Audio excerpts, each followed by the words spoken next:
tao guys. Shout out! Shout out! Talaga kaya, wala ba? Nasa simbahan tayo.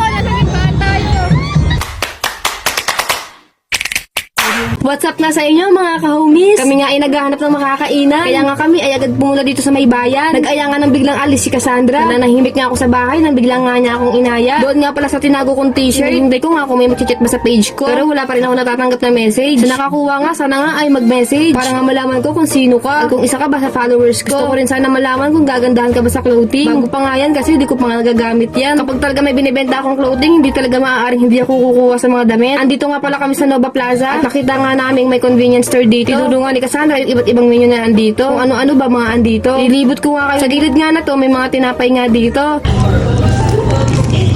Bella, kasi sabi ko, wala gusto ko na ito, Bella. Joke lang. Para nga kapag madaling araw na mag-crave ka, meron sila rito. Kaso hindi yata sila 24 hours na open. At dito naman yung mga inumin. Andito din pala yung mga junk food.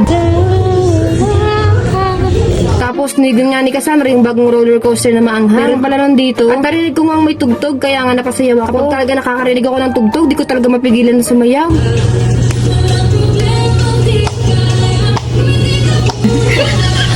Dancer kasi ako dati, may grupo ako, dati naman nanayaw. Kaso inalis ako. Alam nyo na kung bakit. Dito naman sa tabi ng cashier, meron sila ditong Korean street food. Medyo nakakatakam din naman kahit papano. Pero hindi nga siya bet ng kasama ko. Gusto nga raw niya yung something na fries. Kaya nga pala kami nagpunta dito sa May Nova Plaza para talaga sa potato corner. Kasi pagkapunta namin ay nagsasara na. Kaya no choice nga andito na kami nagpunta. Habang nakapila nga kami ay lumapit ako kay Cassandra. Lambing nga ako para naman ilibre niya ako. At habang nakapila nga si Cassandra dito, ako naman yung maghahanap ng upuan dito. Para nga habang nakapila si Cassandra, ako naman ay nakaupo na. At alam niya na nga na may mauupuan siya. Hinihintay ko nga si Cassandra na makuha yung order niya. Na makita ko nga may fireworks dito. Naalala ko nga, fiesta nga pala ng Noble Riches Bayan.